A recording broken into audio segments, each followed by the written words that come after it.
दुनिया में, रहा दुनिया में सदा दीवाना रे, रहा दुनिया में सदा दीवाना रे।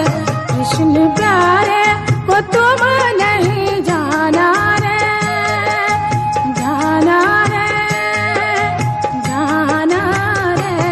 रहा दुनिया में सदा दीवाना रे, रहा दुनिया में सदा दीवाना रे।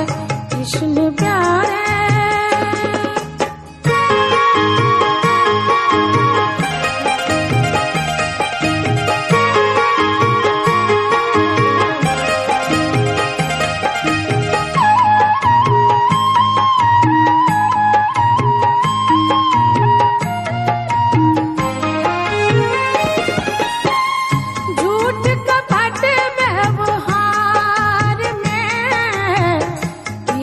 सवेरे शाम, झूठ कपट व्यवहार में किया सवेरे शाम।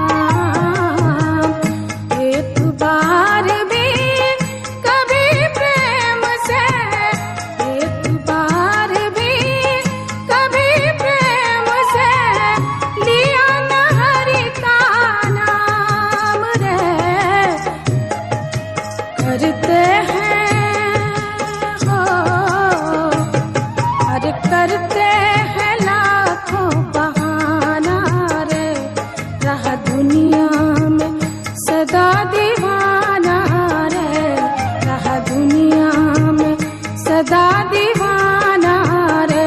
कृष्ण प्यारे को तुम नहीं जाना रे, जाना रे, जाना रे। रहा दुनिया में सदा दीवाना रे, रहा दुनिया में सदा दीवाना रे। कृष्ण प्यारे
भक्ति का हो, भर ले भक्ति का दिल में खजाना रे।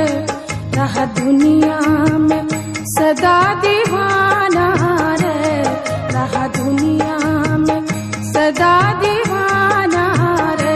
कृष्ण प्यारे को तुम नहीं जाना रे, जाना रे, जाना रे।